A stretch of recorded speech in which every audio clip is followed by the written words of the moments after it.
Milí spolubratia kňazi, drahí bratia a sestry. Tieto dni nás môžu viesť k takým dvom myšlienkam alebo uisteniam. Prvé uistenie je existencia večného života.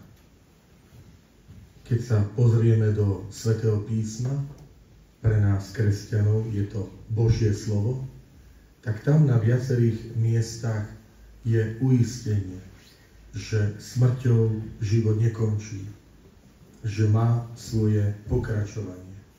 Isté nie na ten ľudský spôsob, ale má svoje pokračovanie. Teda z rôznych udalostí, najmä slov Pána Ježiša, máme uistenie o existencii večného života. Tieto dni môžu byť pre nás práve takým povzbudením, uistením, že tento život má svoje pokračovanie. Hovorím to aj v spojitosti napríklad s inými náboženstvami. Niektoré náboženstvá veria v tzv. Reinkarnáciu, že po smrti človeka sa jeho existencia zmení a pôsobí, je prítomný v nejakom inom bytí, rastline, živočíchovi alebo v inom postavení človeka. Kresťanstvo toto odmieta, lebo hovorí o dôstojnosti človeka. O dôstojnosti v tom zmysle, že ten neustály kolobeh, zmena by predsa bolo nezmyslom.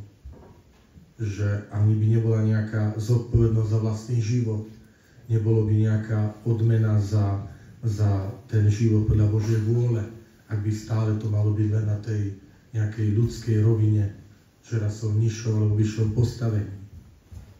Teda schádzame sa tu po tieto dni, aby sme si znova uvedomili to, čo aj cirkev vyznáva, keď vyznávame verím v Boha, že posledné slová sú verím vo vzkriesenie tela a v život večný, o večný život. Tak dôležité to povedať aj tomuto svetu, ktorý niekedy hovorí, že nič, po smrti nie je nič, už nič nejestvuje. A tam niekedy sú aj teda prameň, dôvody zúfalstva, že ak nič nie je, tak na čo potom tie medziľudské vzťahy, na čo snaha o pekné budovanie toho porozumenia, bratstva, alebo aj našich rodinných medziľudských vzťahov, ak po smrti to všetko zanikne. My hovoríme a veríme, že smrťou sa ani naše ľudské vzťahy neskončia. Ale potom vo večnosti budú mať novú, večnú kvalitu. Ale je tu ešte druhý rozmer po tieto dni a to je modlitba za zosnulých. Lebo jedna vec je, že áno, verím vo večný život, ale niektorí sa pýtajú, akým spôsobom ja tu na zemi môžem pomôcť niekomu, kto je už vo večnosti. Možno je dobré dať tie veci na správnu mieru. My nepomáhame dušiam vočistí. Dobre počujete. My nepomáhame dušiam vočistí. Na to sme malí páni. Nikdy to katolícka cirkev neučila, neučí, že ideme zachrániť duše vočistí. To človek nemôže urobiť. Nemáme tu božskú moc. Jedine Boh toto môže urobiť. A teda, ak mám doplniť alebo trošku vysvetliť, pomáhame tým dušam vočistí tak, že sa obraciame v modlitbe na Pána Ježiša o jeho milosť. Pane, tvoja milosť nech pomáha, nech zachráni, nech očistí našich zosnulých. Volá sa to tzv. Modlitba príhovoru. A to už je čosi iné. Teda nie naša modlitba dáva dušiam zosnulých milosť, očistuje ich, ale naša modlitba je modlitbou príhovoru, ktorou my sa obraciame na jediného vykupiteľa, jediného záchrancu. A to je Ježiš Kristus. S prosbou o orodovanie, o príhovor za zosnulých. Pane Ježišu, moje obety, moje modlitby, moje aj také kríže každodenné obetujem, aby tvoja milosť očistila, pozdvihla toho zosnulého do tvojej večnej slávy. A to je druhý rozmer, ktorý si najmä po tieto dni, ale aj potom celý november pripomíname a prežívame.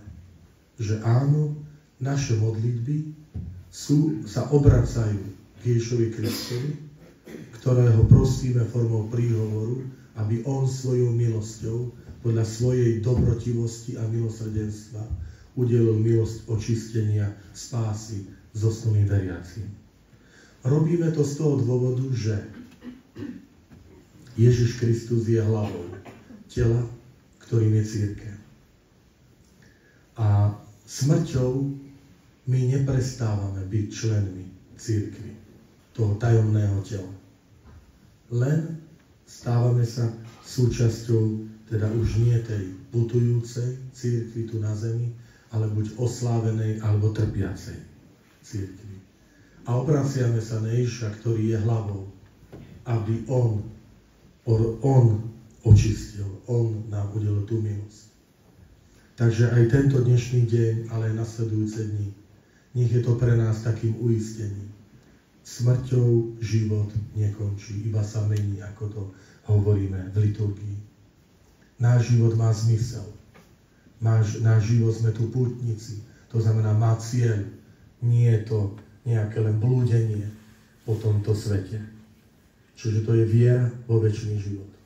A druhé, že my ako spoločenstvo veriacich, ale aj ako jednotlivci, sa obraciame po tieto dni v jediného vykupiteľa Ježiša Krista s prosbou, modlitbou príhovoru, aby on svojou milosťou očistil a pozdvihol tých našich zosnulých bratov a sestry, ktorí nás predišli do večnosti a potrebujú túto Božiu milosť na očistenie, aby mohli prežívať večný život. Amen.